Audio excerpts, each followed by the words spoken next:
¿sabes qué hice? Te envié el número de... Sí, all right, I think we are live here. Hello and welcome back. Jesse Bear here, Fun Living Ecuador. Looks like Carl is just pulling in, so he'll join me momentarily. In fact, I'll have to move over. Okay, I think we are live. Let me know, guys, in the chat if we are live and if you can hear me and all is good. Hello, Carl. Carl's just out with clients. Here is a microphone. Grab a chair. I will move over so we'll get this sorted out. So thanks so much for joining us. Again, let me know if you can hear us and if we are indeed live and functional. And Carl will get set up here and we'll roll. Okay, yes, we can hear you. Excellent. Buenas tardes. Awesome. Thanks. Appreciate the feedback. All right, so just let Carl get settled in here. Sorry, we're a few minutes late. I think it is becoming par for the course. I apologize about that as well. And put that probably a little lower. It'll be pretty loud there. Let's find a nice chest hair. All right, so again, welcome back. Live Q&A. Ask us anything. Let me see. Are you in the shot? Just saying goodbye here, and we will get going. So let's see. I'm gonna see if Carl's actually in the shot here. Sort of. Carl's big. All right, guys. Welcome again. Feel free to shoot us your questions in the chat, and we'll answer as best we can anything you want to ask. So, all right, let's get a couple of announcements out of the way. We do have the retreat coming up on July 16th, our first retreat. Super exciting. Carl just put together a video. I got to say, our video editor is getting better and better. I'm very happy with his work. So an awesome video is about to be released on that with Carl's lovely voice narrating it. He did throw an etc. in there, which I had to give him a hard time about, but we'll cut it out. Overall, okay, we're still editing. All right. But overall, an excellent video. So yeah, July 16th, our first ever Abundant Living retreat. It's going to be a lot of fun. It's an 8-day retreat, Saturday to Saturday. You're going to see everything Vilcabamba has to offer. You're going to get to know the community. You're going to get to know the community. You're going to see a bunch of properties, see all the different areas. You're going to stay at a beautiful hotel, get to know the restaurants that are here in town, Q&As, expert panels, so on and so forth. So that's going to be a lot of fun. I'll throw the link in the chat here in a minute, but we'd love to see you down here on July 16th if that's something that interests you. All right, any other business of the day to get out of the way before we jump in here? Or is that it? Okay, let me hold on, I got this too small, gotta make this bigger. Hold I don't on. know if you mentioned that, but we're already working on getting some new dates for the next retreat. So there will be another one at the end of August, and we'll roll that out pretty soon. So in case you weren't able to join us in July, if you're interested for future dates, we will have that available probably this week. Yep, absolutely. So yeah, we may be running probably at least quarterly. We'll be running a retreat, maybe more than that, but most likely, at least to start, we'll do quarterly. The response has really been amazing so far. I think we've been open for registration about a week, and it's very short notice, and we've already got the retreat about half filled. So there's still some spots left, probably for the next few weeks. And then after that, we'll be rolling into the next dates. All right. Christopher Letitia asks, how's the weather? Weather is the way it always is, which is nice. We've turned the corner here into dry season a bit. So we've pretty much, had a drizzle, little few showers here and there, but we're pretty much into dry season now at this point. So a little more sun right now, a little less rain. It's been warm. Things are starting to brown out a bit, in the mountains. But I mean, again, in this area, you're pretty much, your daytime highs are 70s and low 80s all the time, basically mid 70s and low 80s most of the time. and it gets a little cooler at night, but the weather is lovely. What's the average nighttime weather? People ask me, and I don't know anything about Fahrenheit first, but also like how cold does it get at night? I think most of the time you're in the 60s at night. Occasionally June, July, August, it probably gets into the upper 50s. Okay. I don't think it really ever gets colder than that. Robert asks the contact information for Dennis in Manta, and I think you sent an email about that, which was forwarded to me that I'm supposed to answer. I had to go to Zapotillo on Tuesday, which put me very much behind the 8 ball on my texts and emails. So I will get to that tonight, I promise, and I will send it to you there. Hopefully you are the same person. I believe you probably are. And again, I apologize for the delay getting back to you. Okay, home building project. Yeah, I think Ryan's house is going well. I haven't been out there in a while. I also haven't watched the videos. You live out there, and you probably know better. Yeah, How's that going? I was there yesterday. We went for a walk. It's close to where we live. And yeah, it's going really good. The foundation's in. They're starting to put the posts, what do they call those? The columns. And the bricks is all there. It's not late, but it's probably, I don't know, what, like 3-4 months away, maybe more. Oh, is that where he's at? Awesome. I mean, I'm not sure. I'm not an expert. Maybe 6 months away at the most from being done. I guess the inside finish always takes a while, you know, like the acabados. Yeah, where's he at? He's still building the bones, building the exterior, and okay. Yeah. Al asks, are other bricks available for building? What about prefabricated materials? Yeah, I mean, you can get everything. There's a bazillion different kinds of bricks, all kinds of construction techniques you can use: concrete brick, adobe, tapia, you know, and then some of the more less known ones like like earth bag and, you know, earth block and all kinds of stuff. So you can build really out of anything you want. The building codes here are pretty lax, so you don't have a whole bunch of red tape between your project and and what you're trying to do. Sorry, I'm laughing at Pablo's comment coming in, which I'll read in a minute. What other outside activities are there? Seems mostly, this is from Jeffrey, seems mostly hiking or sightseeing. Certainly there's a lot of that. If we're talking outdoor activities, so there's fishing in the area. A lot of people go into Zamora and go bird watching. There's certainly all the hikes and all that stuff. There's waterfalls and rivers. Let's see, what else for outdoor activities? I mean, sports certainly. So, you know, we play basketball. I play basketball 3 times a week.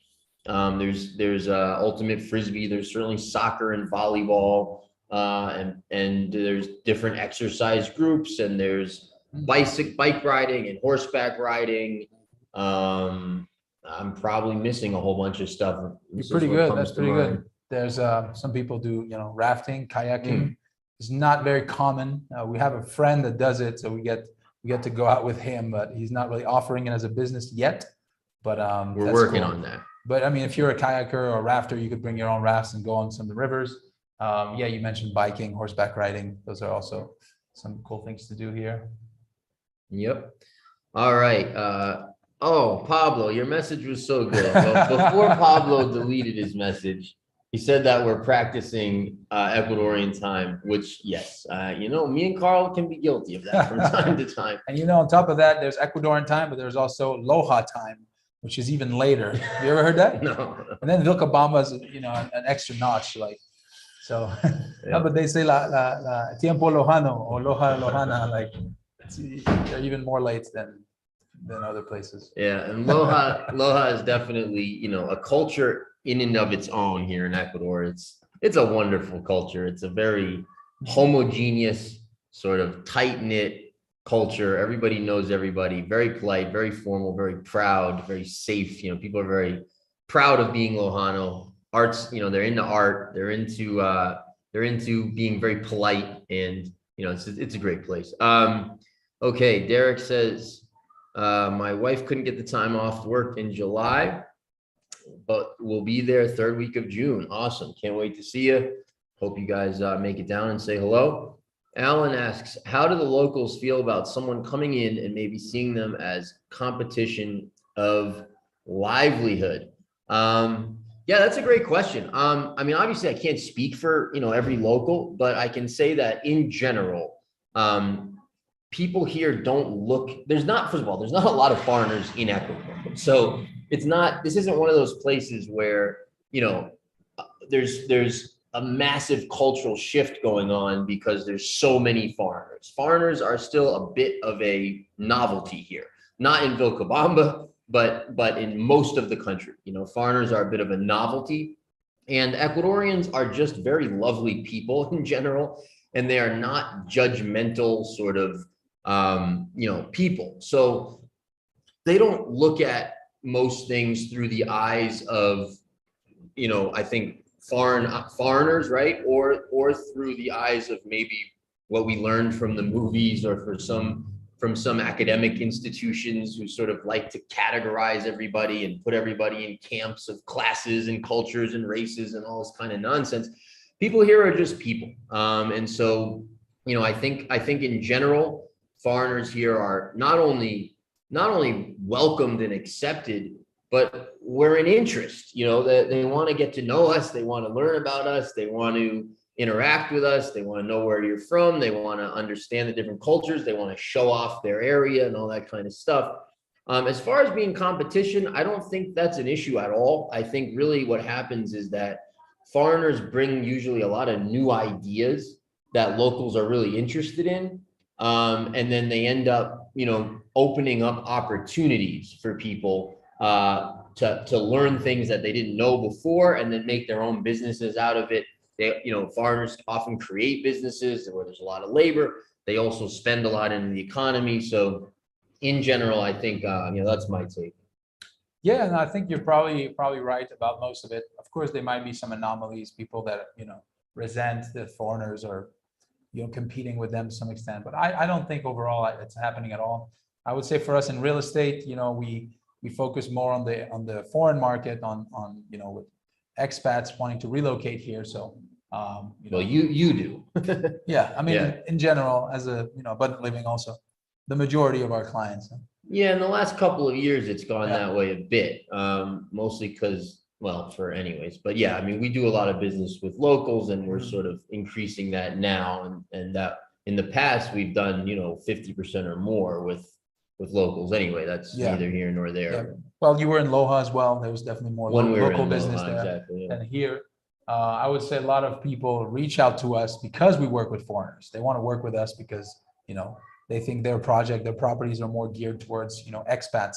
So yeah, I think it's all good. Pablo says, so you're actually way early. Exactly. right. That's how I look at it, Pablo. Yeah. I thought you were going to start and I was going to be late. I had just started. Other people were talking to me. It's a zoo, guys. All right. Kevin says, we're planning to relocate mid next year and wondering what are ways to help our 13-year-old daughter connect with other kids there to help the transition. Wow, it's an interesting question. I mean, certainly once she's here, that'd be super easy because there's lots and lots of kids. My daughter's 13. She has, a whole pack of friends. There's kids all over. How to connect with them, prior to that? I mean, hey, you want to reach out to me? I'll put her in touch with my daughter, no problem. But beyond that, I really wouldn't even know how to answer that question. Yeah, no, I mean, we could potentially connect your daughter with some of our friends who have children, or Jesse's daughter. They have a nice group here, of friends of similar age groups. I know they have like this empowerment group. I don't know if you heard about this. No. It's like that Antonio. Yeah.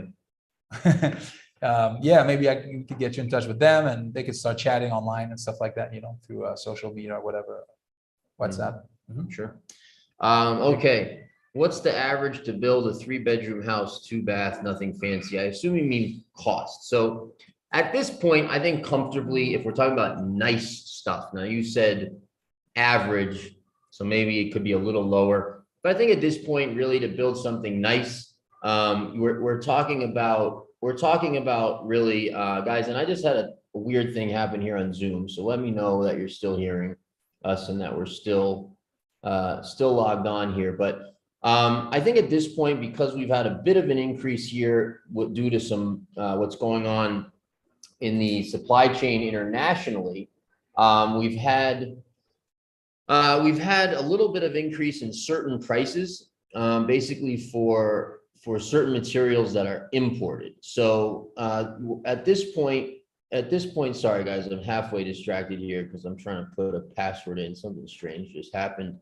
I will be with you in about half a second. I think at this point, you're probably looking at about you're looking at about $600 to $700 a square meter to build something that's legitimately nice. Absolutely, you can still get it done for less than that, no problem. But I think that $600 to $700 square meter, now that's a little nicer than average. So if you want, to really answer your question as you asked it and use the word average, I think that you're talking a little bit closer to $500 a square meter still. So I think you mentioned, what was it? A 3-bedroom, 2-bath, let's say 120 square meters, right? So, that's going to be, I'm going to pull out my calculator because I'm terrible at math in my head. Oh, Carl's doing it already. You're looking at square feet?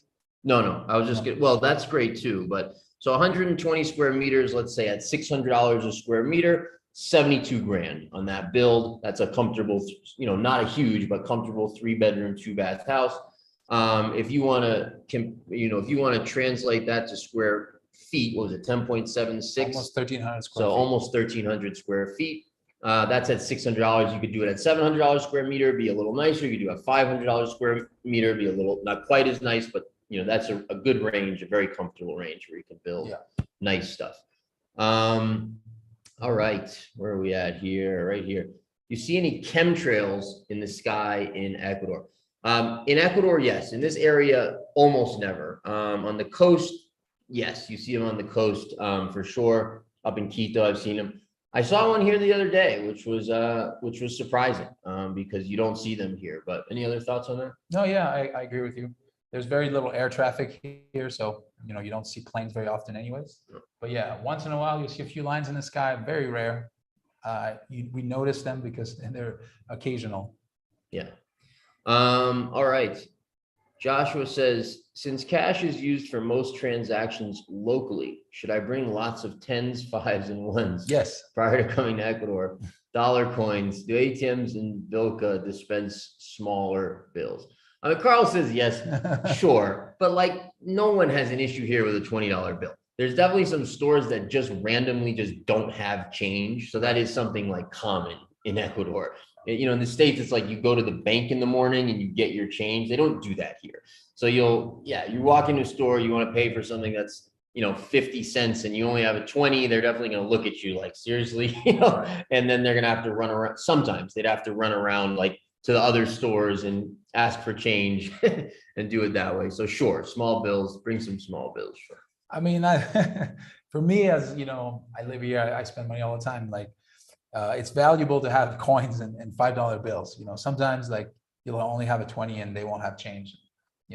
Luckily, when you get to know the vendors here, they know you. You can owe them a couple dollars. You say, "I'll pay you later." They write it down. You go back and pay them later. That's what I've been doing. But it's good to have change. Sometimes it can be scarce in the rural areas, especially. Sure. Okay, what do we got here? Do you need business licenses down there?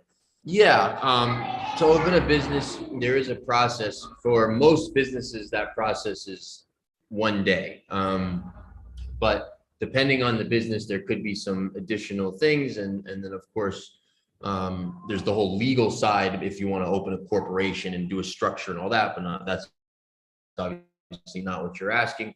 But yes, for all businesses, you do need our permission to operate, which is the same as a business license. It's very simple. Mm-hmm. Chris and Letitia asked, what is your guys' favorite food? Ceviche pescado.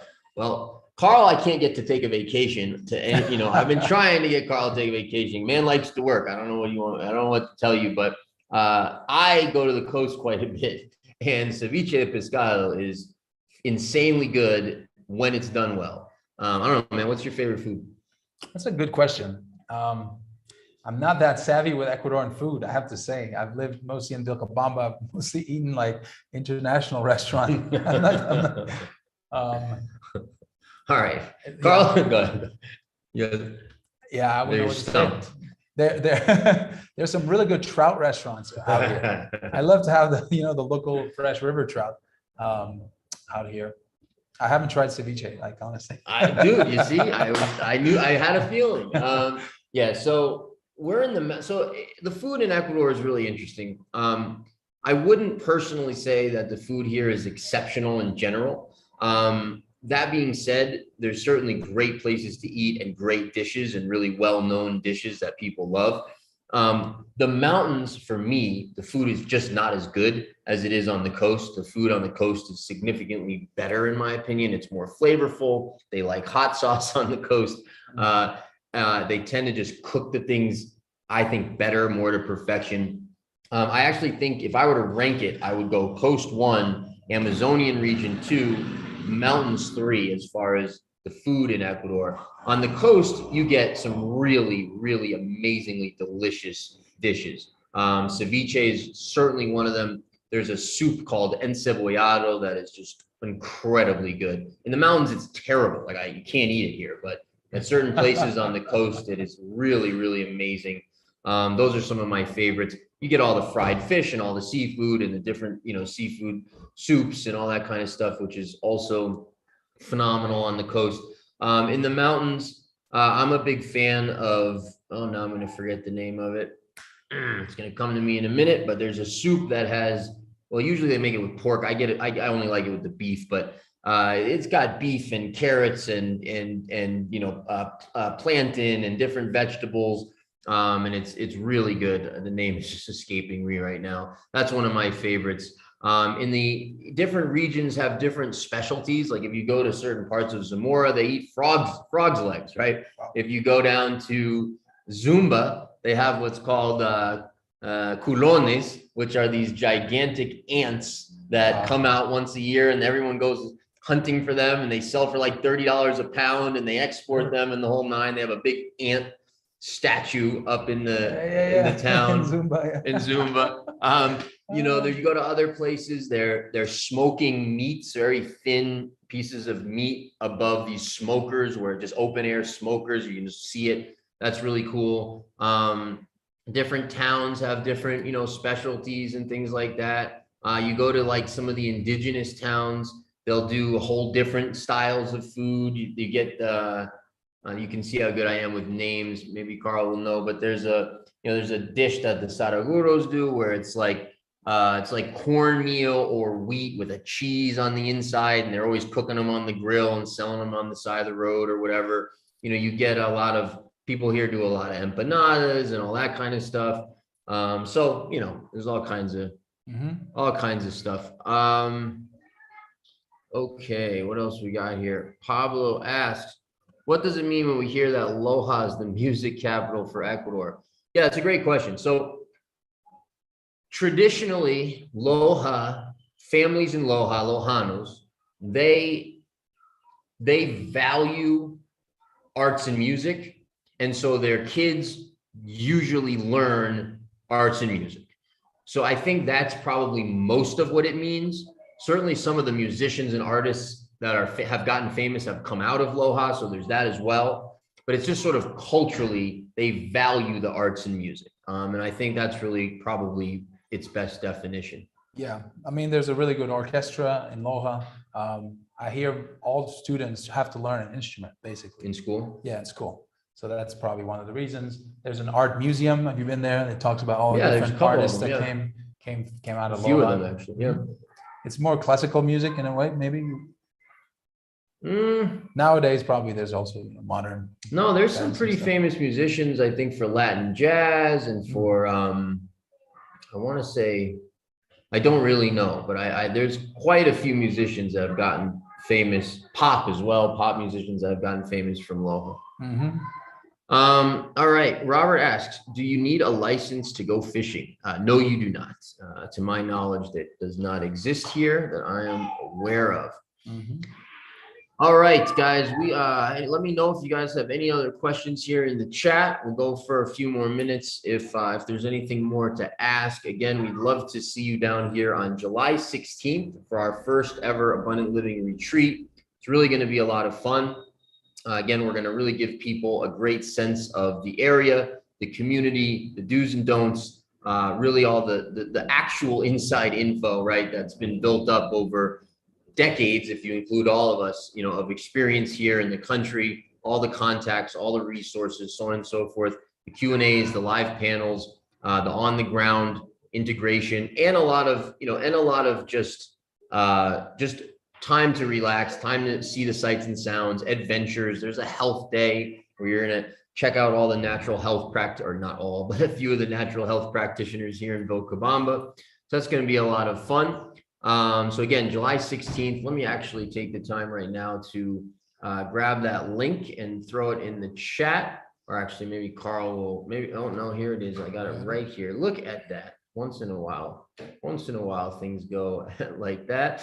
So yeah, definitely, we'd love to see you sign up. I'm putting the link right now in the chat. There it is, where you can sign up for the tour. We've got probably, I think about maybe 15 spots left, something like that. Expect probably most of those to fill up here over the next 2 to 3 weeks. And we're really excited to see you guys down here in July.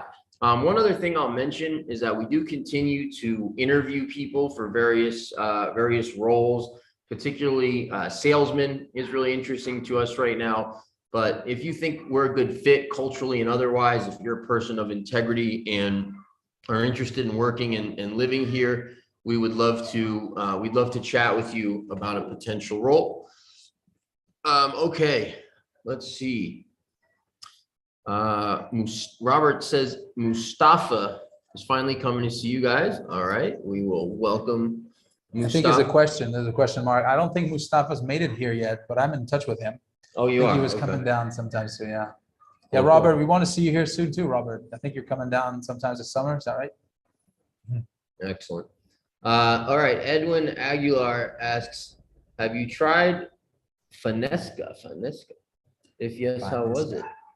I've never heard of that. I don't know. Have you? No, sorry. Sorry, Edwin. I don't know what that is. It's interesting. I'd almost be surprised if there was a food down here I hadn't heard of, but it's totally possible. Kevin S., what car, truck, make, model have you liked and would recommend? Well, we differ on this. So we're gonna have a good argument here. I don't know if we differ that much. Maybe. Carl's learning. He'll get there. But well, I don't know. I mean, here's how I used to look at it, and I probably don't look at it really that differently now. But certain cars are assembled in Ecuador. Other cars are just straight imported. The import taxes have gone down a lot, but they're still pretty high. So, you know, when I first got here, I bought a D-Max, a Chevy, which is Chevy diesel pickup truck. Specifically, I bought that one because it was assembled in Ecuador. So it was about $10,000 cheaper than the Toyota at the same level. Had a little bit bigger engine also than the Toyota. That was in 2013. The model was 2013, I think, or 14. I enjoyed that a lot. I think the diesel trucks here are really nice. They give you the torque. They're extremely efficient. Diesel is cheap here. I now own a Toyota Hilux. I love that as well. So that one was more expensive because it is not assembled here, but also a great car. If you're looking for used cars, you know, I think you just want something that has parts available, has high clearance, and some torque, you know, some power. There's a million models like that. Some of the Hyundais are assembled in Ecuador, some of the Kias. So if you want to, you know, look to minimize your tax burden, some of the Chevys.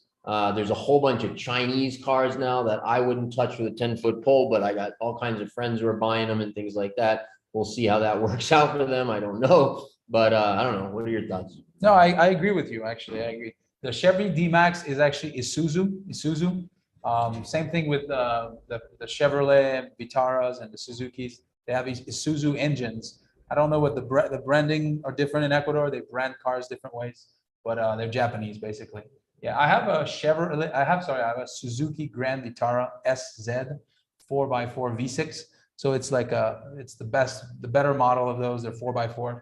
I really like it. Honestly, it's got a lot of power. It's got a lot of speed. It goes almost anywhere and everywhere. And they are assembled here, so the parts are cheap. You know, they're easy to fix. They probably, you know, Toyota would probably last longer. It would just, you know, be a little bit higher. Parts quality. Are a lot cheaper though for the Chevys and the Suzukis. Yeah, for sure. Yeah. So yeah, I mean, some people like to buy like older cars, like old Land Cruisers, old Mitsubishi Monteros.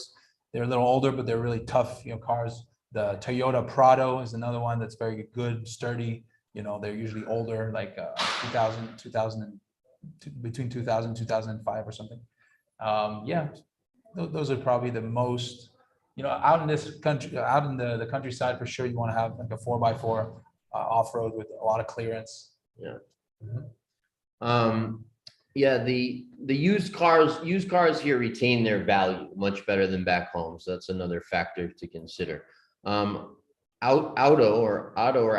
asks, the pricing you gave to a house built, is that the same in any town around there, or does it change by area like it does in the US? And just to be clear, I'm talking about your construction costs, not to buy a built house. Mhm. That's depends on the market and where you are. No, it doesn't change much by region. It changes by materials. So that's the factor there. Your labor costs, your material costs are pretty similar anywhere you are.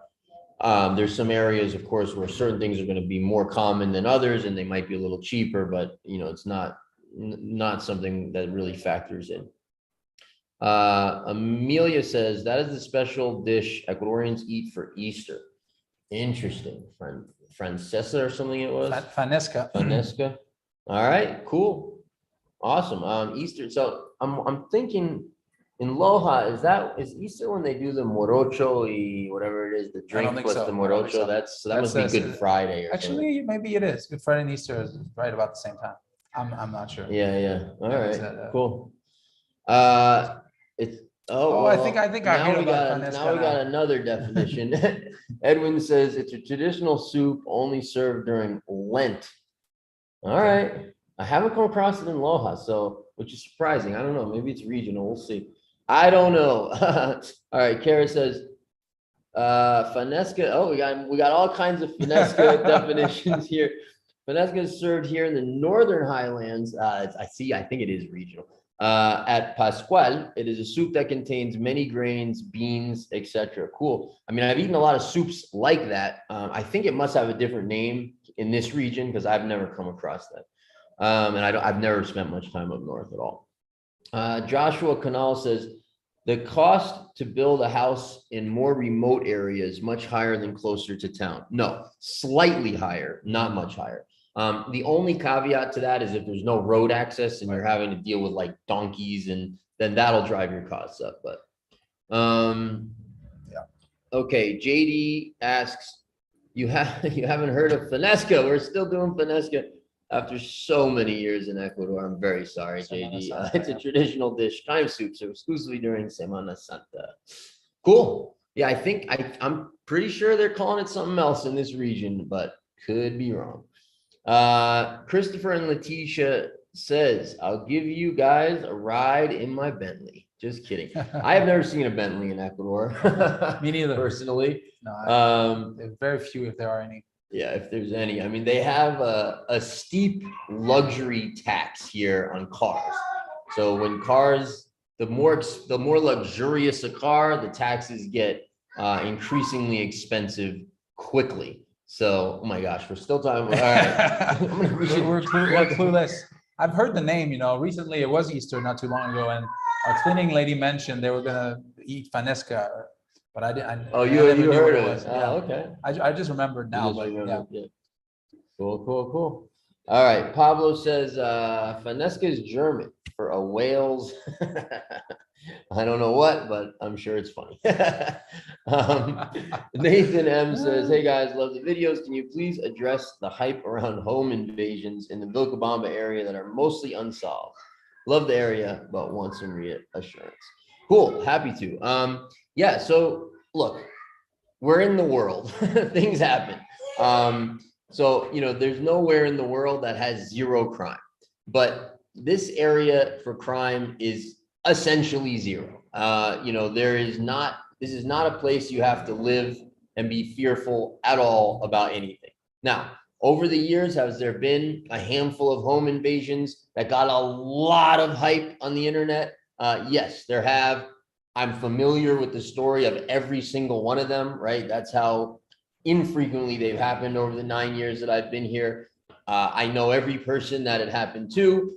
Most of them, if not all of them, I've talked to them personally. I've even interviewed a couple of them years ago and had them tell their story on the podcast, so on and so forth. But this is not a common event at all whatsoever. As far as solved, unsolved, yeah, I don't know. Some of them got solved, some of them didn't, but certainly some of them, people went to prison for extended periods of time and all that. Some of them absolutely are unsolved. I think most of them, people know, at least know who did it. And there's, so, but yeah, I don't know. Any thoughts on that? Well, I think, from my perspective, when you say like it's practically zero, it does happen, but you've said that, right? But it's not like it's something common, as you said, but it does happen. Basically, my point would be, it's good to have some type of security measures, on your property. Violent crime is like almost zero, basically. It's very, very rare. Petty theft is more common. So someone might like get into your house, break a window and steal your phone, it's not like it happens. It's a common thing, but it can happen. So, having things like, bars on your windows is what usually Ecuadorians do. Now, not every area needs to have that. Some neighborhoods, have neighborhood watch and it's not necessary. Maybe having a guard dog, having good relationship with your neighbors, keeping an eye on each other's properties, like these like basic things, that can help. I think, to be fair, like it's not something that like never ever happens, right? It does happen. It's just not very common, and whenever it does happen, everyone hears about it. And it's such a small town that it feels like, it can feel like it's happening more so because everyone knows each other and everyone hears about it. But it's never happened to me, never happened to you, right? No, I mean, he said home invasion. So, I think of that as someone where it comes in your house while you're there and does violent things. I mean, I think in the 9 years I've been here, that may have happened 4 or 5 times, something like that. Right. Petty theft, yes, more common. Somebody opportunistically taking something, much more common. Has never happened to me. Very basic security measures go a very long way. It's sort of one of those when in Rome situations, right? I think that the mistake that some foreigners have made over the years is thinking that Ecuador is some magical fairyland paradise, and they can sort of come here and live with screen doors and flaunt their wealth and never have an issue. Well, that's just stupid anywhere in the world, right? Ecuadorians don't do that. Ecuadorians who have money and have assets, they take some basic security measures. And so it's kind of a when in Rome situation, but overall safety here is, A plus. I mean, you can't live here and feel unsafe. It's just not. And I would just add that like Vilcabamba is extremely safe. The province of Loja is very safe. There are places like Guayaquil, Quito, big cities where there is crime. Like absolutely, it's a lot more dangerous. So we're not talking about that. We're not saying there's no crime in Ecuador. There's very little crime in Ecuador. Someone mentions, police force on the coast, the big city Guayaquil, there's gangs and things like this, but not here. It's a small town in the middle of the mountains. It's not that easy to get here. There's not that many people here. So we're kind of in the middle of, nowhere in a way. So very little crime in Vilcabamba. And these are tight-knit communities too. It's like people aren't tolerating, that kind of stuff. Right. All right. Yeah, Derek says, for those who are concerned about security in Ecuador, the government today just announced an additional 30,000 new police and soldiers to fight crime. Yeah, and this goes back to kind of what Carl's talking about. I hadn't heard about that, but I know they've been talking about that nationally. Well, again, a lot of times what makes the international news is a lot different than what you hear about and think about and talk about here in country, right? But I have seen a couple of articles referring to some of the stuff that's going on in the coast and other places. And so, yeah, I assume that's, aimed at those areas. Christopher and Letitia say, Carl looks like a bodyguard. You shouldn't worry. Yeah, I don't think anyone's going to try and rob Carl on the street. That's pretty unlikely. And again, I don't know that has ever happened in the history of Vilcabamba. So like a street robbery, I doubt that has ever happened. I do have a little anecdote because I said it never happened to me. Something did happen to me once where I was on the bus between Quito and Loja, and I fell asleep and I had my backpack under my seat. When I woke up, I took my backpack and I looked, and my camera was gone. I looked behind me, and these two young guys were sitting behind me. So I knew they did it. And when I fell asleep, it was an old lady. So they had asked the lady to move. They both sat there, and they actually got my camera. There. Yeah, they got my camera from out of my bag. Literally, they saw I woke up, and so I stood up, and I was like, "Ladrones!" You know, I start screaming like thieves. They're like, "No, we didn't do anything." I'm like, and then eventually the guy says, "Look under the seat." So I just kind of go, I look under the seat, and my camera was there under the seat. They put it back, you know, not in my backpack. It was just on top of my backpack or right down here under the seat. And then, anyways, that's basically what they left. The bus driver didn't say anything. It was kind of a weird situation, but anyways, they weren't. They didn't want to get into it with me at all. Those kinds of stories much more common, right? So that's like the petty theft stuff. Now, again, in this area, no, but in Ecuador in general, absolutely. Petty theft is more common. Lots of people here have had a phone, you know, snatched out of their backpack or had something snatched out of their backpack when they're not paying attention, right? Like that. I think it's too partly where you're from. It's like, you know, Carl's told me he's from a small town in Canada where there was literally zero crime, right? I grew up also in a small town in Vermont, although there was crime there. And I spent most of my life in New York City. So, you know, you can hear the sort of story that Carl just told. The level of sophistication in the criminality is not highly advanced. I remember, and Ecuadorians are very paranoid about it. It's funny. I remember when I first got here, you know, speaking no Spanish, understanding nothing. I get to Quito and they're warning me about how dangerous the coast is, right? And then I get to the coast and they're warning me how dangerous Quito is. And then I get to, you know, Cuenca and they're warning me how dangerous, right? Everybody's talking about how dangerous it is elsewhere.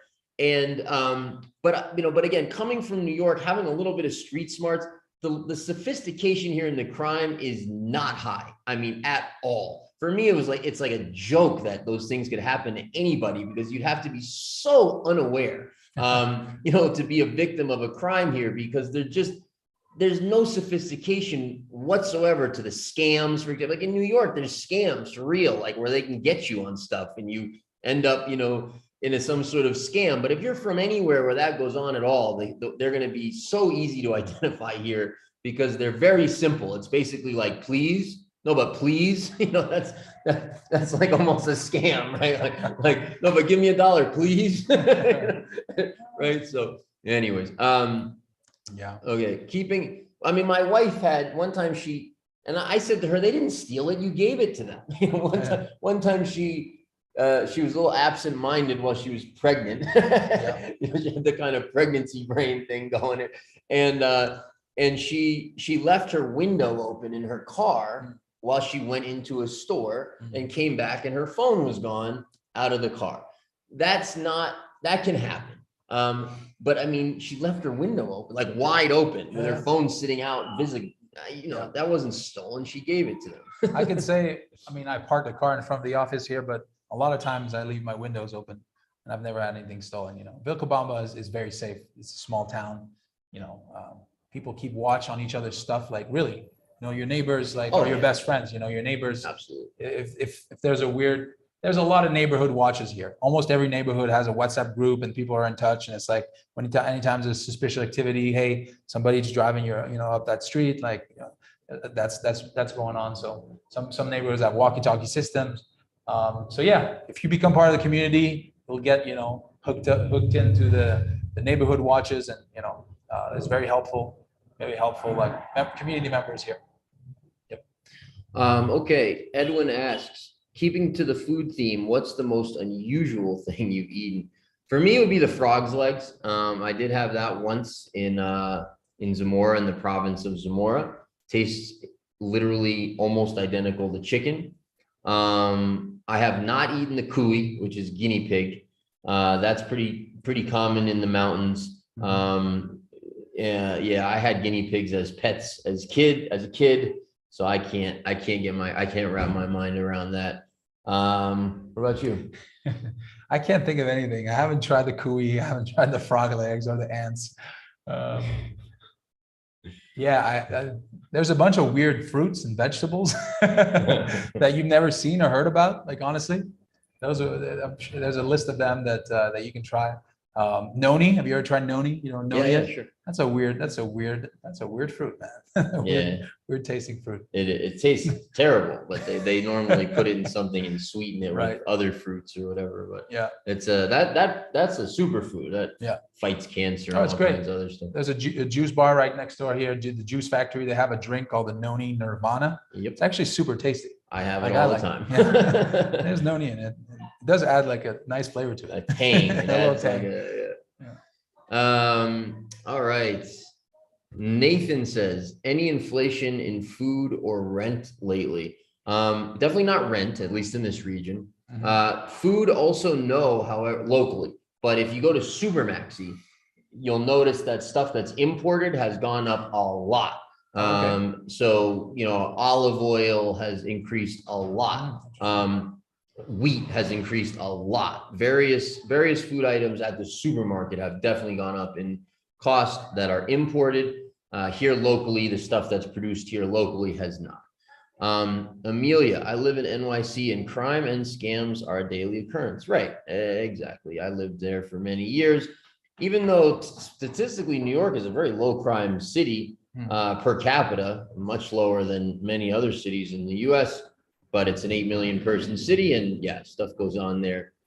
So, all right, 5:55. I think we'll probably wrap up here shortly. I see Carl's stressed, man. Carl, you guys got to help Carl. You see Carl, give him a hug, give him a pat on the back. Tell him he's doing a good job. Tell him take a deep breath. Carl runs around a lot. He's really great. And he's going to be leading the retreat. So come down and spend some time with him. All of us will be part of that, myself, Ryan, and a whole bunch of other people. I realize we only have like 3 of us on the website as we're building a new website, by the way, right now, which in fact, I'm late on sending them some stuff I got to send them. But we actually have a team of about 10 or 12 people who will be going on the new website. And, you know, all of us will be involved, but come see us in Vilcabamba. Come check out the retreat, July 16th. The link is in the chat above. Couple of quick last ones. We'll just run through here. Let's see. Where is there a supermarket type store in Vilca? Yes, several of them, not big ones, but a whole bunch of small ones. You saw Angelina eat an Ecuadorian larvae the other day. She liked it. There you go. That's a weird one. Nathan says, Carl, you're amazing, buddy. Thanks, Nathan. I'll take it. Go enjoy a few canelazos. Is that an alcoholic drink? Got me there as well. I have no idea. Joshua says Carl deserves some Cliff Bars. There you go. All right, guys. Have a great night. Excuse me. Great weekend. We'll talk to you soon. Be well.